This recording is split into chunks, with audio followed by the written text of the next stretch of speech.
নমস্কার দর্শক বন্ধুরা, আবার ফিরে এসেছি আপনাদের কাছে নতুন একটা ব্যোমকেশ বক্সী ফ্যানফিকশন গল্প নিয়ে। আজকে যে গল্পটা নিয়ে এসেছি তার নাম ব্যোমকেশ বক্সী ও নোট জাল রহস্য। গল্পের লেখিকা কুমকুম গাঙ্গুলি। গল্পের মুখ্য ও পার্শ্ব চরিত্রের কণ্ঠে Kumkum Ganguly. Audio, sound editing, poster designing, background sound ও সাউন্ড এফেক্টসে কুমকুম গাঙ্গুলি। আমাদের চ্যানেলের গল্পগুলো যদি আপনাদের ভালো লেগে থাকে তাহলে চ্যানেলটিকে লাইক, শেয়ার ও সাবস্ক্রাইব করতে কিন্তু ভুলবেন না। আমাদের চ্যানেলে অন্যান্য ব্যোমকেশ বক্সী ফ্যানফিকশন গল্পগুলো শুনতে হলে ডেসক্রিপশন বক্সে গিয়ে লিংকে ক্লিক করুন। সব গল্পের লিংক ডেসক্রিপশন বক্সে দেওয়া আছে।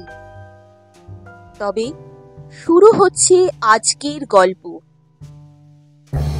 ব্যোমকেশ বক্সী ও নোট জাল রহস্য।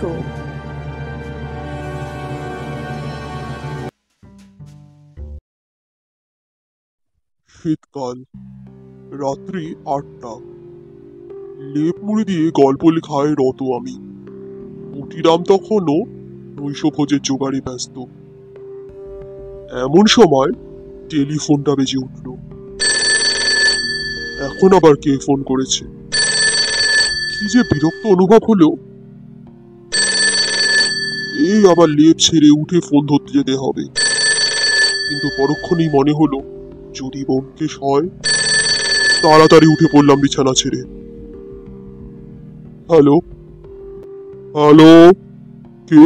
সমরেশ? না, এখানে সমরেশ নামে কেউ থাকে না। ও সরি, তাহলে হয়তো ভুল নাম্বার হয়ে গেছে।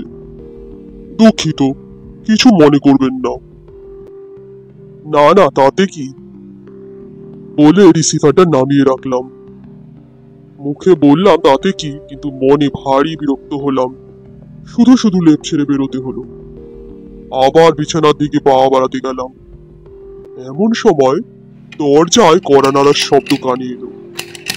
পুটিরাম ছুটে এসে দরজাটা খুলে দিতে দেখলাম ব্যোমকেশ, মুখে প্রসন্নতার হাসি। বললাম, কি হে, এত প্রসন্ন কিসে? টাকাটা পেলে নাকি? তার বলতে পুরো নগদ 200 টাকা। ব্যোমকেশ খাম সমেত টাকাগুলো পকেট থেকে বার করে আমাকে দেখালো। তারপর খামটা টেবিলের ওপর রেখে পুটিরামকে ডাক দিল। পুটিরাম, ও হে পুটিরাম, বাবা পুটিরাম, একটু দেখা দাও। পুটিরাম রান্নাঘর থেকে ছুটে এলো। এই যে বাবা পুটিরাম, একটু চা করো দেখি আগে। তা সন্ধ্যা থেকে ক কাপ হলো দাদা বাবু? এত রাতে চা খেলে তোমার ঘুমের ব্যাঘাত হয়, তুমি জানো না? তার চেয়ে রান্না তো হয়েই গেছে, তুমি হাত মুখ ধুয়ে এসো, আমি পরিবেশন করে দিই। চা দেবে না? থাক তাহলে। বলে উঠে পড়ে ব্যোমকেশ পুটিরামের কথা মতো হাত মুখ ধুয়ে এসে আবারও বসার ঘরে চেয়ারে এসে বসলো। আমি বললাম, টাকার খাম থেকে বার করে গুনে দেখে নিয়েছিলে তো? না, তা তো দেখা হয়নি। তবে গোবর্ধন বাবু বলে দিয়েছিলেন এতে 200 টাকা আছে। ওনার সামনে গুনি কি করে বলো দেখি? সেটা ওনাকে একরকম অবিশ্বাস করা হতো। বলে খামটা ব্যোমকেশ হাতে তুলে নিয়ে খামের ভেতর থেকে টাকাগুলো বার করে গুনতে লাগলো। টাকা গোনা শেষ করে ব্যোমকেশ মুখে মৃদু হাসি টেনে এনে বলল, একদম ঠিক আছে। বলে আবার খামে টাকাগুলো ঢোকাতে গিয়ে হঠাৎ কি মনে করে আবার টাকাগুলো গুনতে শুরু করলো। গুনতে গুনতে হঠাৎ একটা নোটে এসে গণনা বন্ধ করে সমগ্র নোটের মধ্যে থেকে ওই নোটটা বার করে ভালো করে পরীক্ষা করতে লাগলো। একই, আমি বললাম, কেন ব্যোমকেশ, কি হয়েছে? বলছি, একটু দাঁড়াও। ব্যোমকেশ চেয়ার ছেড়ে উঠে পড়ে ভেতরের আলমারি খুলে তার লকার থেকে কিছু একটা বার করে আবারও ফিরে এলো বসার ঘরে। চেয়ে দেখলাম হাতে একটা নোট।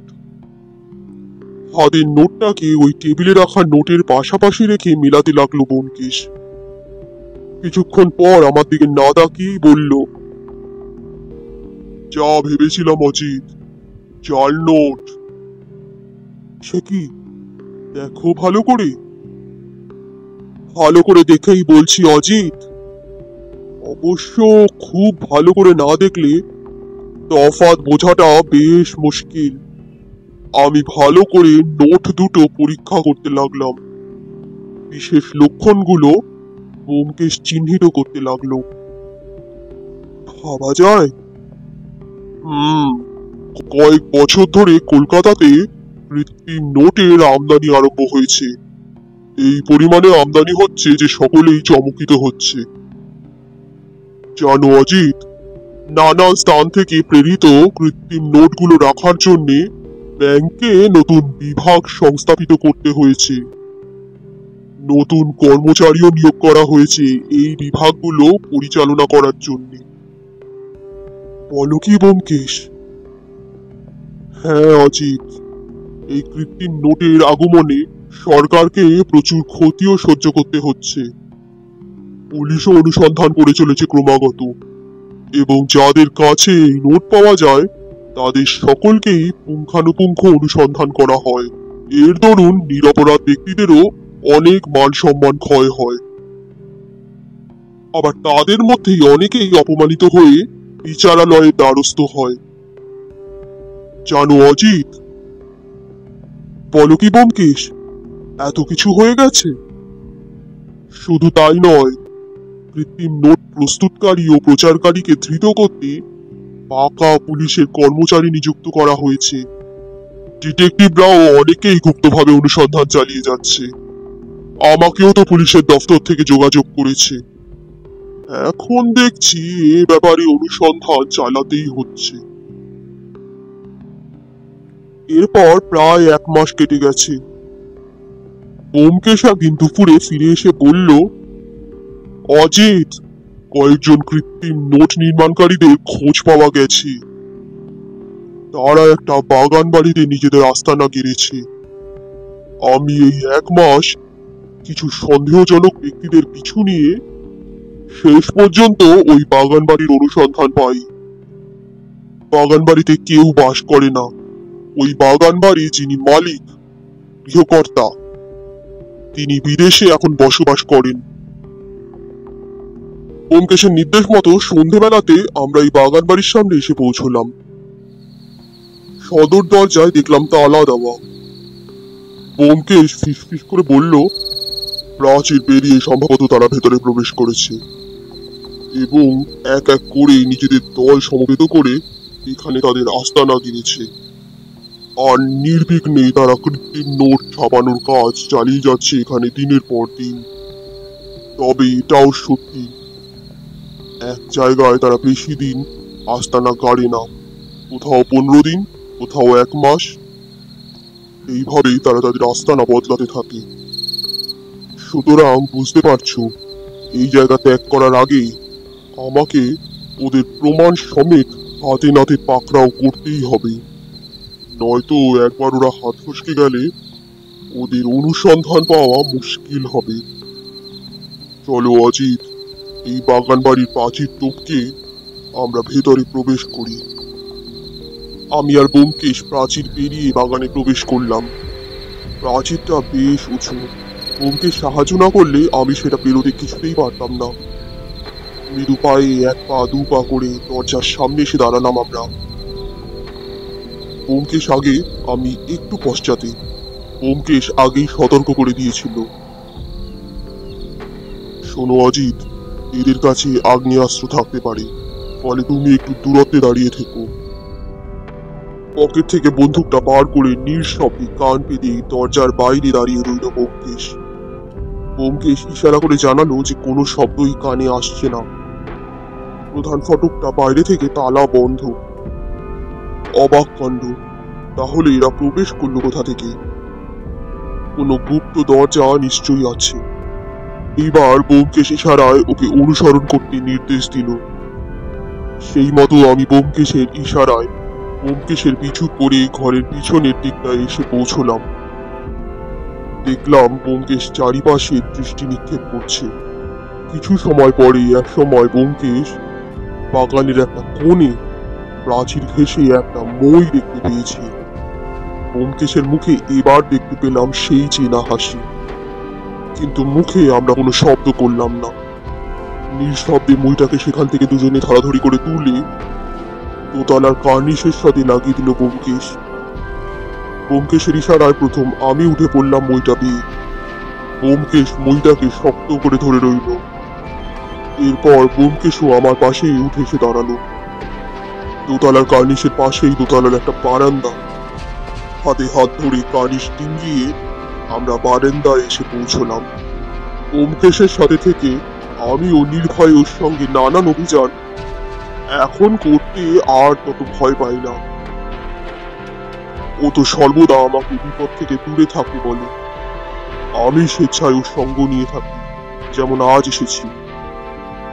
বারান্দায় এসে পৌঁছতে কানে কিছু শব্দ এলো। শব্দটা পাশের ঘর থেকেই আসছে। সম্ভবত ওই ঘরেই ওরা লুকিয়ে আছে। বারান্দা দরজাটাও ভেজানো, আর ব্যোমকেশের ইশারা করতে দেখতে পেলাম ওপর থেকে ছিটকানি খোলার জায়গাটা বরাত দিয়ে কাটা, মানে এই ঘর দিয়ে ওরা আসা যাওয়া করে।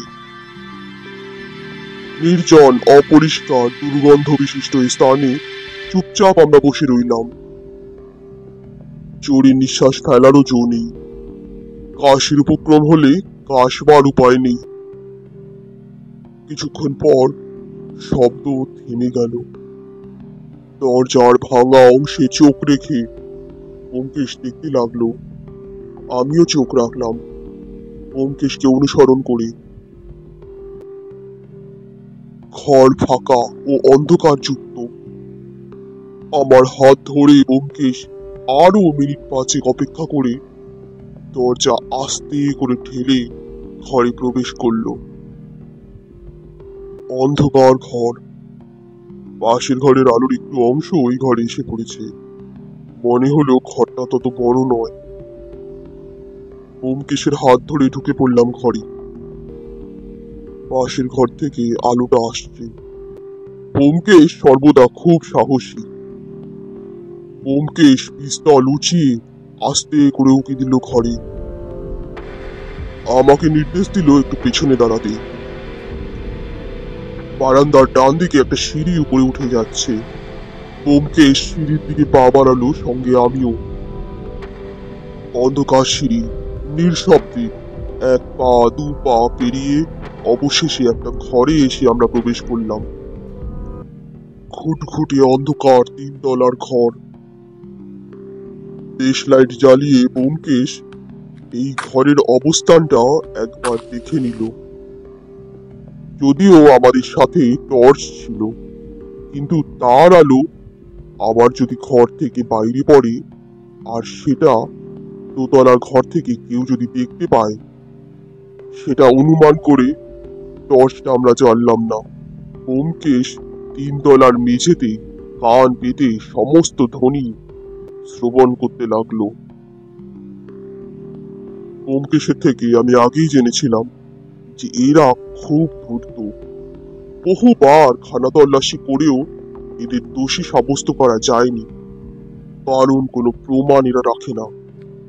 খানা তল্লাশিতে কোনোবার কিছু মেলেনি, তাই আমরা আজ অতিরিক্ত সাবধানতা বজায় রাখছি। একটা ছোট্ট ভুল সমস্ত চেষ্টা বৃথা করতে সক্ষম। ব্যোমকেশ এইভাবে অনেকক্ষণ শব্দ শুনতে লাগলো। এদিকে আমার চোখে কেমন ঘুম লেগে যাচ্ছে। অনেকক্ষণ এক জায়গায় দাঁড়িয়ে ব্যোমকেশ আবারও ইশারা করায় আমরা সিঁড়ির সামনে গিয়ে দাঁড়ালাম। অনেকক্ষণ একভাবে দাঁড়িয়ে থাকার পর দেখতে পেলাম এক বিবাহিতা স্ত্রীলোক হাতে খাবারের 2টো থালা নিয়ে ঘরের ভিতরে প্রবেশ করছে। আমরা অন্ধকারের আড়ালে দাঁড়িয়ে সবটা পর্যবেক্ষণ করতে লাগলাম। আঙ্গুল দেখিয়ে চুপ থাকতে ব্যোমকেশ নির্দেশ দিল। তারপর ওই স্ত্রীলোক কিছুক্ষণ সময় ওই ঘরের ভেতরে অতিবাহিত করে আবার বারান্দা হয়ে একতলার ঘরের দিকে সিঁড়ি হয়ে নেমে গেল। আমরাও সেই স্ত্রীলোকের পিছু নিলাম। পিছু নিয়ে আমরা পৌঁছলাম একতলায়। এই বাড়িতে প্রবেশ করার সময় যেই দিকে অপেক্ষা করেছিলাম কোনো শব্দ শোনার অপেক্ষায়, ঠিক তার বিপরীতে একটা ঘরে ওই স্ত্রীলোকটি প্রবেশ করলো। ব্যোমকেশ পিছু নিয়ে ওই ঘরে উকি দিয়ে দেখলো ওটা একটা রান্নাঘর। ব্যোমকেশ লক্ষ্য করলো স্ত্রীলোকটি রান্নাঘরে বাসন কোসন গোছাতে ব্যস্ত। ব্যোমকেশ বলল, অজিত, একটু সামনে এগোই চলো, পাশে মনে হচ্ছে আরো একটা ঘর আছে। সামনে এগিয়ে ডান দিকে ব্যোমকেশ লক্ষ্য করলো আরো একটা ঘর আছে। সেই দিকেই ব্যোমকেশের ইশারায় আমি পিছু পিছু এগোলাম। ঘরটা বাইরে থেকে বন্ধ করা, কিছুই নজরে আসছে না, শুধু সামান্য কিছু শব্দ কানে আসছে, যাতে বোঝা যাচ্ছে ভেতরে কেউ বাক্যালাপ করছে। ব্যোমকেশ মৃদুস্বরে বলল, অজিত, এদিকে চলে এসো, ওদিকে বেশ আলো আছে, কোনা ঘেঁষে অন্ধকারের দিকে দাঁড়াও, এদিকে সহজেই নজরে পড়ে যাব আমরা। ব্যোমকেশের কথা মতো কোনা ঘেঁষে অন্ধকারের দিকে আমি আর ব্যোমকেশ দাঁড়িয়ে রইলাম। ওই স্ত্রীলোকটি আবারও কিছুক্ষণ পর ওই ঘরে প্রবেশ করলো, হাতে তার খাবারের থালা। দরজাটা খুলে সে ভেতরে প্রবেশ করতেই সঙ্গে সঙ্গে ব্যোমকেশ এগিয়ে সেই ঘরের বাইরে এসে দাঁড়ালো। দরজাটা সামান্য একটু ফাঁক করা, আর তার মধ্যে থেকেই ব্যোমকেশ দেখতে পেল ঘরের ভিতরে বেশ কিছু ব্যক্তির উপস্থিতি। ঘরের ভেতরে একটা তক্তপোষে শুয়ে আছে এক বৃদ্ধ ব্যক্তি। ঠিক সেই তক্তপোষের পাশেই একটা চেয়ারে বসে আরেক ব্যক্তি, পোশাক আশাক দেখে বোঝা যাচ্ছে যে উনি ডাক্তার, অথবা ডাক্তারের ছদ্মবেশে কেউ। একটি ছোট্ট বাচ্চা মেঝেতে খেলছে। দৃশ্যটি অবিকল কোনো মুমূর্ষ রোগীর বাড়ির দৃশ্য। কেউ এই বাড়িতে প্রবেশ করে বলতে পারবে না যে এই বাড়িতে কৃত্রিম নোট নির্মাণ প্রক্রিয়া হয়ে থাকে। আর এক মুহূর্ত ওখানে না দাঁড়িয়ে ব্যোমকেশ দ্রুত গতিতে পেছনে আমার দিকে সরে এলো। ফিস ফিস করে আমাকে বলল, শিগগিরই অজিত, উপরে চলে এসো। ইতিমধ্যে ভালোই বুঝতে পারছি আমরা দুজনেই যে আমরা ঢুকে পড়েছি কোনো দুর্ধর্ষ অপরাধীদের আগ্রায়, যেখানে আমাদের চোখের সামনেই হয়ে চলেছে বেআইনি নোট নির্মাণ প্রক্রিয়া। এখন কৃত্রিম নোট নির্মাণকারীদের ধরার চেয়েও প্রাণ নিয়ে ফিরে যাওয়াই হচ্ছে বেশি জরুরি। সিঁড়ি দিয়ে দোতলায় নেমে এসে যেই ঘর থেকে আগে শব্দ শোনা যাচ্ছিল, সেই ঘরে ব্যোমকেশ এগিয়ে গিয়ে দরজার ফাঁকে চোখ রাখলো। কয়েক মুহূর্তের মধ্যেই ফিরে এসে আমাকে নিয়ে বারান্দা হয়ে সেই পথ, যে পথে মই লাগিয়ে আমরা উপরে উঠে এসেছিলাম, নিঃশব্দে সেই পথে আমরা সাবধানে সবার চোখ বাঁচিয়ে নেমে এলাম বাগানে। আমি কিছু বলতে যাচ্ছিলাম, ব্যোমকেশ আমাকে থামিয়ে দিয়ে বলল, বেরিয়ে গিয়ে কথা হবে, তাড়াতাড়ি করো। ব্যোমকেশের সাহায্যে আমি প্রাচীর পেরিয়ে নেমে এলাম বাগান বাড়ির বাইরে। কিছুটা পথ এগিয়ে গিয়ে ব্যোমকেশ আমায় বলল, অজিত, এতটা ঝুঁকি জানলে কিছুতেই তোমাকে নিয়ে আসতাম না। সে তুমি যতই আগ্রহ করতে, এখানে প্রাণের আশঙ্কা ছিল। অনেক ভোরবেলা ব্যোমকেশ আজ উঠে পড়েছে। আসলে কাল রাত্রে ঘুমটা আমার বা ব্যোমকেশ কারোরই ভালো হয়নি।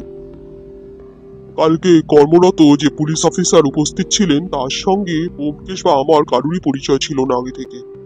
ব্যোমকেশ ঘটনাটা ওনাকে সম্পূর্ণ জানাতে উনি তখনই দলবল নিয়ে ওই বাগান বাড়িতে তল্লাশি চালাতে পুলিশ স্টেশন থেকে রওনা দিয়েছিলেন।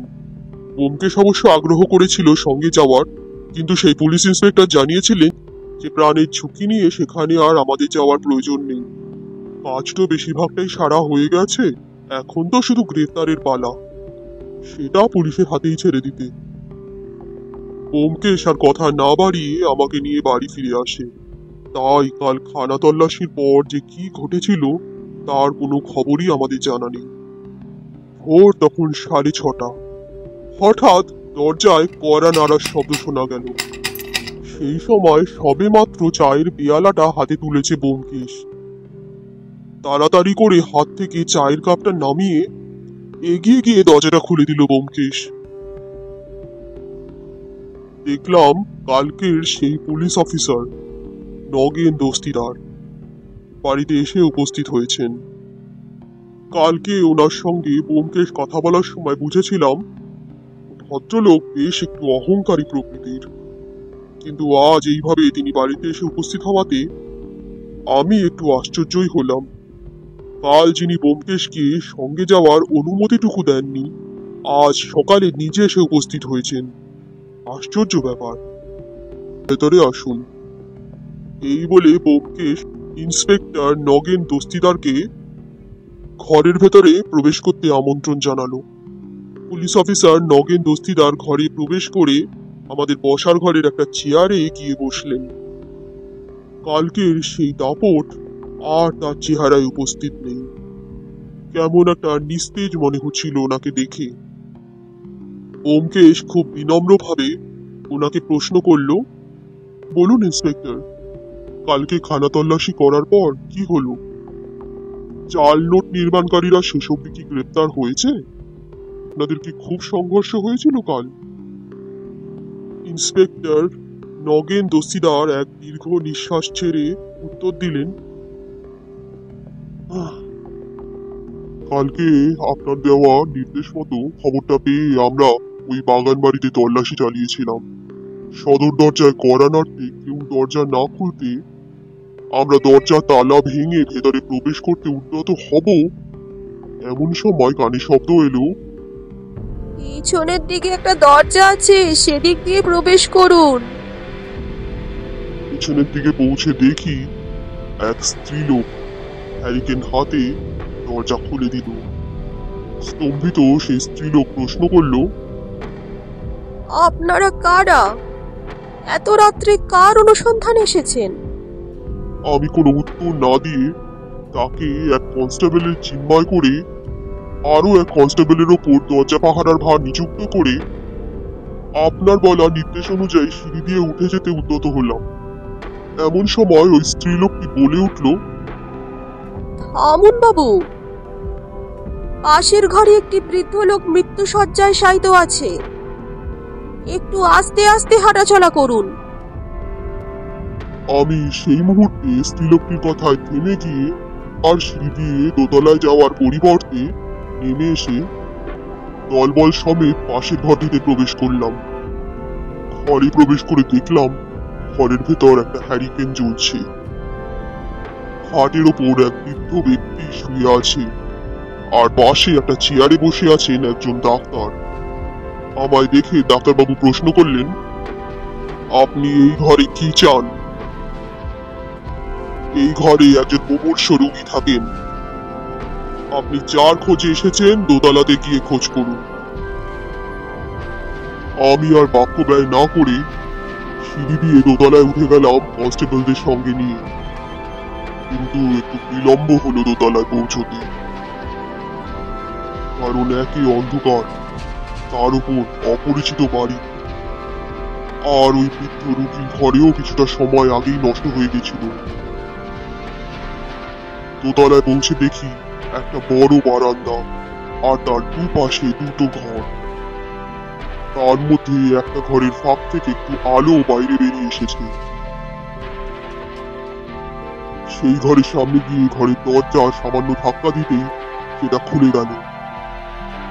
দেখলাম ভেতরে লণ্ঠন জ্বলছে, আর 4 জন ব্যক্তি বসে তাস খেলছে। আরো 2 জন ব্যক্তি পাশে বসে সম্ভবত তাদের খেলা উপভোগ করছিল। আমি কনস্টেবলদের ভালো করে ঘরটা তল্লাশি করতে নির্দেশ দিলাম, কিন্তু তারা তল্লাশি চালিয়ে কিছুই পেল না। আমি ঘরে থাকা ওই ব্যক্তিদের উদ্দেশ্যে প্রশ্ন করলাম, কৃত্রিম নোট ছাপানোর কল ও কৃত্রিম নোটগুলো কোথায়? তারা সম্পূর্ণ অস্বীকার করে বলল, কৃত্রিম নোট? কি বলছেন স্যার?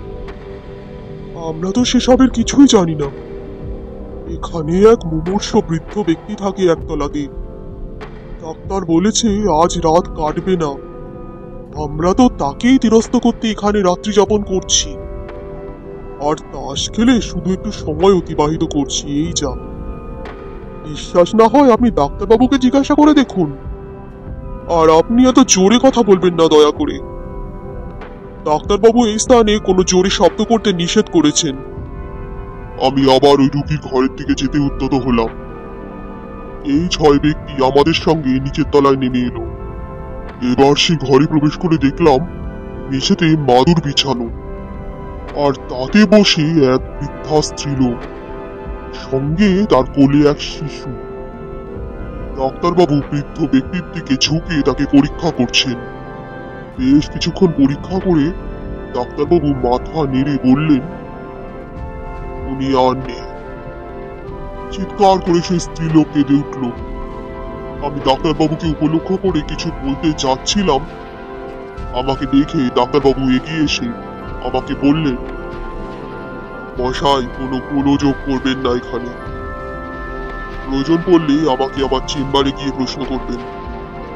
এখানে আমাকে সবাই বীরেন চাটুর্যে মানে বীরেন ডাক্তার নামে চেনে। কাজীপাড়ার বীরেন ডাক্তারের চেম্বার, আপনি যাকে জিজ্ঞাসা করবেন সে দেখিয়ে দেবে আপনাকে। এদিকে ডাক্তারবাবুর নাম আমিও লোককে শুনেছিলাম আগে, কিন্তু কখনো সাক্ষাৎ হয়নি। এতে আমার নাম ঠিকানা আছে বলে পকেট থেকে একটা কার্ড বার করে আমাকে তিনি ধরিয়ে দিলেন। এদিকে ঘরের মধ্যে শিশুর কান্না, স্ত্রীলোক ও বৃদ্ধার কান্না, সব মিলিয়ে ভয়ানক দৃশ্য। কনস্টেবল সকলে মিলে ওই বাড়ি তন্ন তন্ন করে তল্লাশি করেও কিছুই উদ্ধার করতে অসমর্থ হয়েছে। তারপর আবার ওই বাড়ি থেকে এত কান্নাকাটির শব্দ শুনে প্রতিবেশীরাও ক্রমে এক এক করে উপস্থিত হতে শুরু করেছিল। মৃতদেহকে যে পরীক্ষা করব বা কোনো সন্দেহ করব তার কোনো উপায় ছিল না, কারণ যেখানে বীরেন চাটুর্যের মতো অত বড় স্বনামধন্য ডাক্তার ওই রোগীকে মৃত ঘোষণা করেছেন, সেখানে সন্দেহর কোনো জায়গা ছিল না। ফলে ওখানে চুপচাপ দাঁড়িয়ে থাকা ছাড়া আর কোনো কিছুই করার আমার কোনো অবকাশ ছিল না। 1 ঘন্টার মধ্যেই সেই যুবক দুজন খাট এনে উপস্থিত করলো, আর কিছু পরেই মৃতদেহকে সেই খাটে শুয়ে ঘরের বাইরে বার করে খাটটা কিছুক্ষণ সেখানে নামিয়ে রেখে তারপর বলো হরি হরি বল বলে দেহ সমেত খাট নিয়ে তারা বেরিয়ে গেল। স্ত্রীলোক দুজন শুধু থেকে গেল। আমরাও আর দাঁড়িয়ে থেকে কি করতাম সেই জায়গায়, আমরাও চলে আসলাম। এতটা বলে তিনি থামলেন। কিছুক্ষণ থেমে আবার ইন্সপেক্টর নগেন দস্তিদার বলে উঠলেন, তাহলে ব্যোমকেশবাবু, আপনি কি একবার তাহলে ওই বাড়িতে যাবেন? দেখুন, আমরা তো আমাদের তরফ থেকে পুরো চেষ্টা করেছিলাম, কিন্তু কোথায় যে গোলমাল হয়ে গেল ঠিক বুঝে উঠতে পারলাম না। এরা এত ধূর্ত প্রকৃতির, আমাদের চোখের সামনে দিয়ে সব প্রমাণ লোপাট করে এরা উধাও হয়ে গেল। আমি দুজন কনস্টেবলকে ওই স্ত্রীলোক দুজনের পাহারায় ওখানে রেখে গেছিলাম। ভোরবেলা ওই কনস্টেবলদের থেকে জানতে পারলাম স্ত্রীলোক দুজনও কখন সুযোগ বুঝে পালিয়েছে। সবই বুঝলাম ইন্সপেক্টর, কিন্তু আমার ভয় হচ্ছে আমরা ওখানে গেলেও আর এখন কিছু করার থাকবে না আমাদের, কারণ এরা বেশি দিন এক জায়গায় আস্তানা গাড়ে না। আর যেখানে কিনা এই জায়গা একবার পুলিশের চোখে পড়ে গেছে, সেখানে ফিরে আসার কোনো প্রশ্নই এদের থাকছে না। তাও আপনার কথা মতো কিছু পরে গিয়ে আমি একবার ওই জায়গা নিজে তল্লাশি করে আসব, দেখি যদি ভাগ্যক্রমে কোনো প্রমাণ পাওয়া যায়। অনেক ধন্যবাদ ব্যোমকেশ বাবু। কথোপকথন শেষ করে নগেন দস্তিদার বিদায় জানিয়ে চলে গেলেন। ব্যোমকেশ গভীর চিন্তার স্বরে বলল, না অজিত, এটা হতে পারে না। কিছুক্ষণ আগে যেখানে আমরা সৎ চোখে সমস্তটা সাক্ষী হয়েছিলাম। আর আমি পুলিশকে সমস্তটা জানানোর পর মাত্র আধ ঘন্টার মধ্যেই পুলিশ সেখানে তল্লাশি চালায়। এইটুকু সময়ের মধ্যে রাতারাতি কোনো প্রমাণ ছাড়া সব সরঞ্জাম নিয়ে তারা সরে পড়তে পারে না। হোক না হোক, সব প্রমাণ তাদের সামনেই ছিল, কিন্তু তারা চিনতে ভুল করেছে। আমাকে এক্ষুনি একবার ওই বাড়িতে যেতেই হবে। আমার ধীর বিশ্বাস, এখন গেলে কিছু প্রমাণ ঠিক উদ্ধার করা যাবে, কারণ এত তাড়াতাড়ি সব প্রমাণ লোপাট করে দেওয়া সম্ভব নয়। কিছু প্রমাণ ওদের অজান্তে নিশ্চয়ই থেকে গেছে ওখানে। কিছু তো ঠিক পাওয়া যাবে, কি বলো অজিত?